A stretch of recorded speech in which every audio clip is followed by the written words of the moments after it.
Welcome back. Thanks for staying with us. It's almost time again to begin tracking the tropics, and that's what we'll do. The season begins June the 1st with a warning tonight from scientists with NOAA predicting an above-average hurricane season this year. Christina Shalop has our report.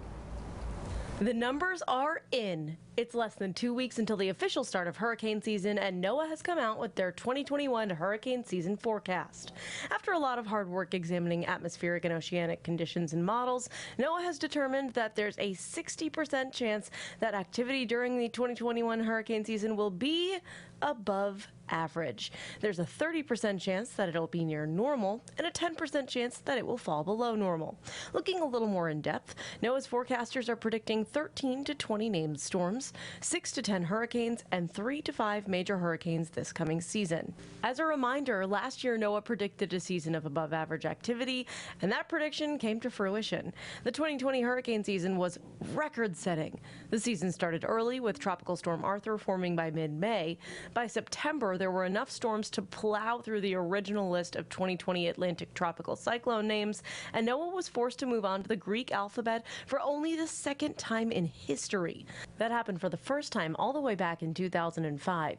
But in 2020, when Hurricane Eta came around in November, it was the first ever of its name, making 2020 the season with the most named storms on record.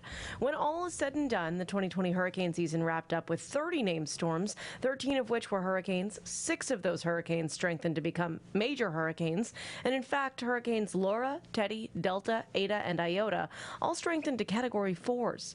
7 storms resulted in damage costs of $1 million or more.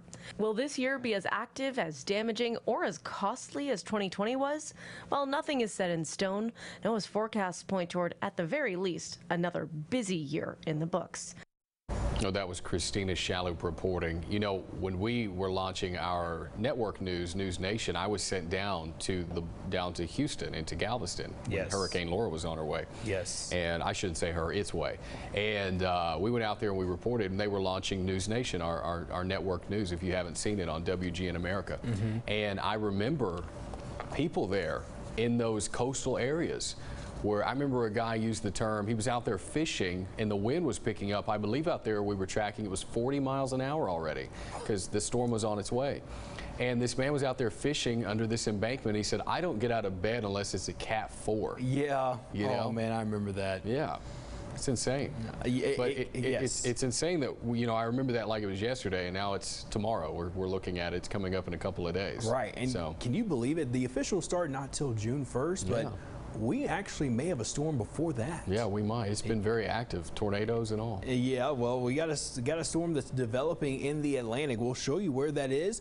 We even have one in the Gulf, but it doesn't look like it's going to do much there. We'll show you that one in just a moment. Let's talk about the takeaways from the 2021 Atlantic hurricane season outlook for us. Here's a look at La Nina. La Nina is forecasted to increase during the tropical season. So as we go with time, La Nina will gradually take over, and for us, that actually leads to an increase in tropical activity, especially in the Atlantic basin. Now, warmer ocean temperatures are expected too, and these storms, they enjoy the warm water. That allows them to strengthen a bit more. Now, there are some other factors there too. You got to have lighter winds and little to no wind shear for the storm to continue to hold itself, and that's what we expect. A 60% chance of weaker wind shear prevents those storms from breaking up, and the forecast calling for 60% above normal. So you heard it there in the story that was released today by NOAA. Another group, Colorado State, great area to forecast hurricanes, a great school.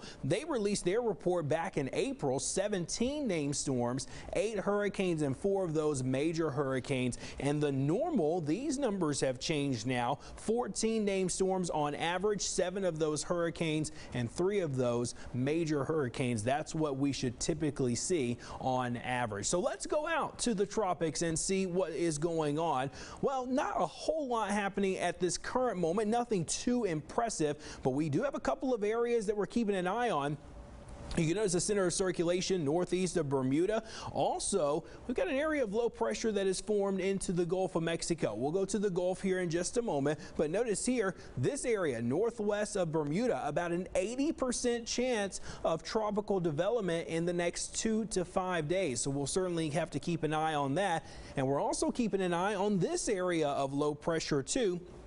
It's forecasted to perhaps maybe ride along the Texas upper Gulf Coast area. It's a 20% chance of tropical development. Mostly for us, we're just going to see some rainfall from this. So we're not expecting tropical-like wind to move into the area or along the coast, but we'll definitely have to keep an eye on it. Okay, the 2021 names, here they are. We have Anna, Bill, Claudette, Elsa made the list.